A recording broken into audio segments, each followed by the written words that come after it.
So what's up, everybody? My name is Lauren and I'm a queer woman living in Thailand. I've been in a 5-year plus relationship with my partner, Natalie, and actually we both live in Thailand. I am a masculine presenting woman about 80% of the time. Most people would meet me and see my masculine features, like my beard, like the way that my mannerisms are, how I talk, how I carry myself. But I am a soft masculine presenting woman, so I'm not a stud. I would be in the STEM category. And most people, when they meet me, they're very confused because, as you can see, I'm that soft teetering in the middle, right? My nails are done. I like my adornments. I like to do my hair. Some days I'm more masculine, some days I'm more feminine, but I do meet people who would love to put me in a box. A lot of people fear their safety. Is Thailand safe for masculine presenting women? Short answer, yes, absolutely. Queer paradise of Southeast Asia. In Thailand, I have never, ever feared my safety because of the way that I present. But I'm gonna go more into depth about why I feel like masculine presenting women are welcome here. So safety to me is, do I have a place to show up as my authentic self? I'm very keen to my surroundings. I can tell when people are looking at me. I can tell when people are staring, when they're talking. I can tell when my presence makes people feel uncomfortable. It's like an unspoken energetic language. Safety to me is, do I have space to show up and just to be myself? Is there any expectation of me outside of me, however I want to show up? So I feel safe when I can come into an establishment and you treat me like any other customer. I'm watching my surroundings and I see that there are other Thai people and I see that they have the same mannerisms towards their own people. And when I see that those two match, I'm like, yeah, they cool. Thailand is like the queer paradise of Asia. I feel like I belong. I feel like I get less stares. I get no violence. I feel welcome in every place that I walk into. When I do feel discomfort, it is strictly from tourists. Russian, German, European, white men and their families most of the time. Not Thai people. Thai people, as you would experience if you come here, are so chill, so laid back. What you'll notice is here in Thailand, there are Thai women who are masculine presenting in their 40s, in their 50s, young women, old women. I'm talking hand in hand. They're kissing, they're holding each other, and no one cares. You will see them with their little short haircuts, stylish, swagged out. No one thinks twice. Thai natives are very familiar with the queer space, with the queer community. There are a lot of trans community here in Thailand as well, and they're referred to as lady boys. Face full of makeup, they got pretty hair, they wearing heels, they are bad to the bone. They look better than the actual women here. Again, I don't know if the term lady boy is derogatory, but if you use the term ladyboy, if you see ladyboy, they're referring to the men who have transitioned to be women. Now, you may be thinking, well, Lauren, you are a part of several different marginalized communities. I am Black, I am a woman, I am queer, I am unique in the way that I show up. How can you tell if somebody is treating you differently based on you being queer or a lesbian? Do people look at my beard? Yes, people look at my beard. What percentage of the time do I find people looking at my beard? In Thailand, about 20% of the Thai people look at my beard. But if I am counting the foreigners, I would say about 60%. So people see the facial hair on my face. Something to note is both me and my partner are unique. My partner is also a Black woman, and she is a right leg below the knee amputee who wears a glittery prosthetic leg. So I can tell also that people are looking and staring at us because of her prosthetic leg. But let me show you what it looks like when the people are looking at prosthetic leg.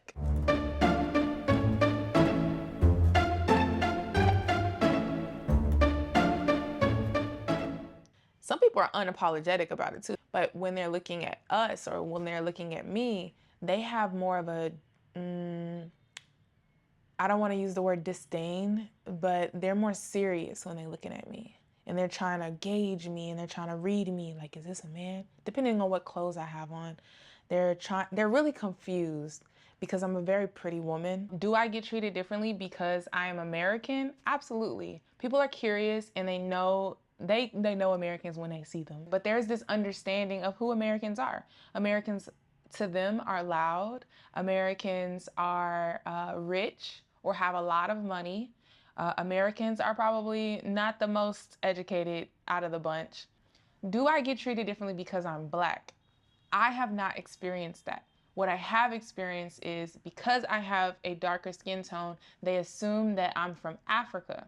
I, as a Black person, actually get treated way better while traveling in Asia, South America, other countries than I do when I'm in America. They only know what they see on TV. Maybe what you'll get is, oh, are you a rapper? If you're a Black man and you're like strong and stuff, they may say, oh, are you a rapper? Oh, are you this? They'll yell out, Obama, I like Obama, things like that. If you are a Black American and you are having conversations with someone of another nationality or another ethnicity, you may be enlightening them and educating them on your true and real experience. And don't shy away from those experiences. Just don't be closed off. A lot of Americans are closed off and they think that how they're being treated in America is how they're going to be treated outside of America, and that is not true. So one thing I look for when I'm traveling to different places is, what are their laws when it comes to same-sex relationships? What does their religion say about same-sex relationship?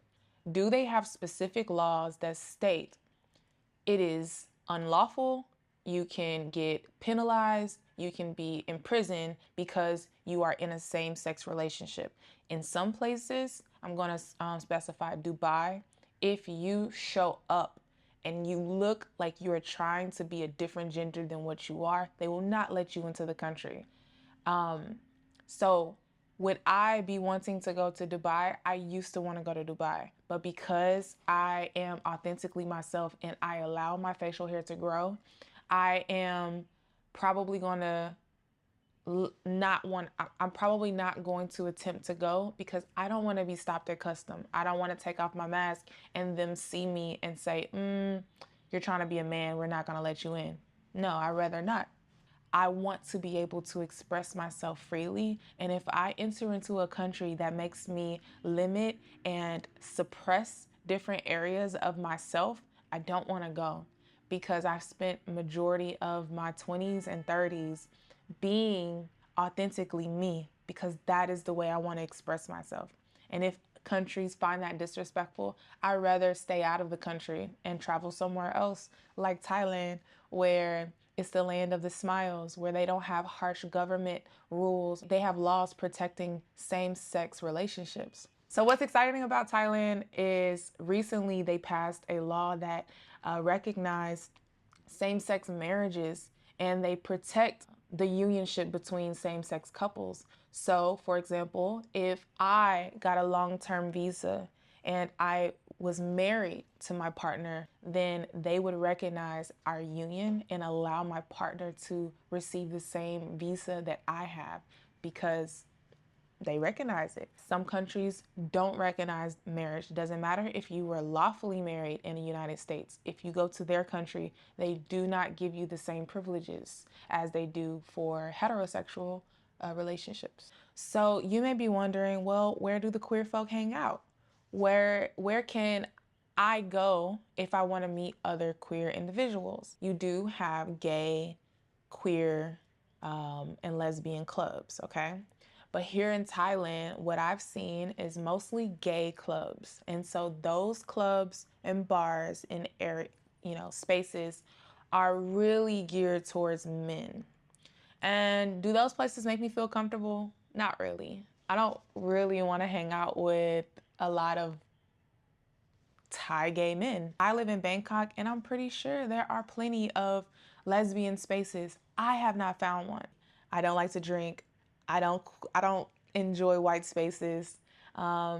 I enjoy creating my community. We are creating queer, lesbian, Black spaces for women. And we have a Facebook group that has over 200 members of people who are either in Thailand already, who have visited Thailand, who is coming to Thailand soon or thinking about coming to Thailand and just want to know, are there people like me? So I would suggest that you join Black and Queer in Thailand. So in this community, what we are planning to do is have meetups, have game nights, karaoke, let's go break bread and eat together. Let's connect. And maybe you're new to Thailand and you just want to, get a feel for it. Hey, what cities? These are the spaces that you can come to, that you're invited to ask all your questions, to hang out, to feel like you belong. A sense of belonging is very important to me. And I really feel like we're creating spaces like that where you feel like you belong. So some cities that I would recommend for any queer or any Black individual to visit. One, I would say Bangkok. Bangkok is the capital of Thailand. Is where the international airport is. That's your first stop. So I would make sure that you spend some time in Bangkok. It's huge. It is 3 times as big as Houston, Texas. It's plenty of things to do, plenty of places to eat. Oh my gosh, food is everywhere. And it's plenty of communities here. If you are looking for Black community, there are several, and they are on and popping. They're very active along with our group. Another city I would suggest is Phuket. Phuket has a strong community, strong Black community. They're young. They're ranging all ages. One thing about their group is they love partying. They love dancing. There's a large Afro-Caribbean community there. And it's near the beach and things like that. So if that's what you're looking for, go ahead and join their group. They have a WhatsApp group that you can join as well, where they're very, very active, and there's always events going on all the time. Another place I would suggest, now I would give them a chance. 9 months ago, 12 months ago, maybe not, but I would say give Pattaya a chance. There are some ladies who are in our group that live in Pattaya and are doing a very good job at curating events, game nights, dinners for lesbians. So they are a lesbian group and they do meetups. Chiang Mai, I have heard great things about. It is a slower pace culture. It is northern Thailand. It's very mountainous. It's very nature-like. You will find a vibrant Black community there. I heard by word of mouth. I don't have personal experience, but I hear good things about Chiang Mai all the time, and it's cheaper than Bangkok and other southern cities, so that's a place to look out for. The downside about Chiang Mai is there is a burning season. So make sure you research what time of the year to visit. But some people live there year-round. It's absolutely up to you. Last city that I want to visit but have not yet visited is Krabi.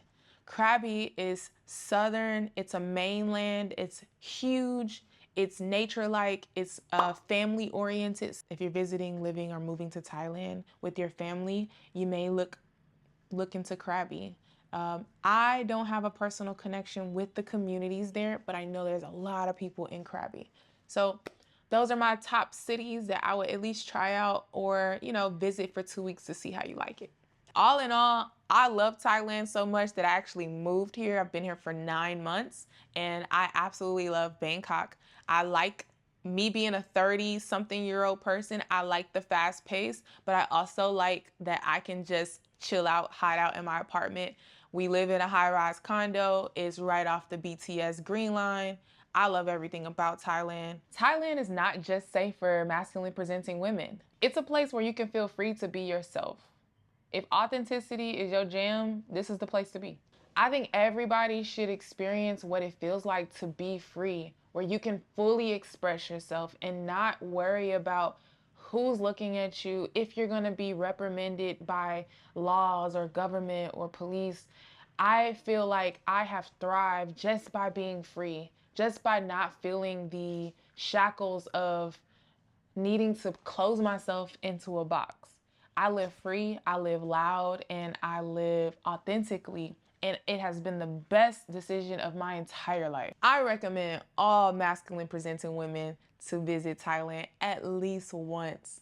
Feel it out for yourself. Stay like 2 to 3 weeks, maybe a month. Check out one of our other videos and I'll tell you about how you can obtain your visa and how you can work around the visa situation so that you can stay longer. I will put the information down in the description below for you to join the Facebook group. So if you've been thinking about making the move, don't let fear hold you back. I'm living proof that you can thrive here. Thank you guys so much for watching. If I missed any information that you would like to know, please comment them down below.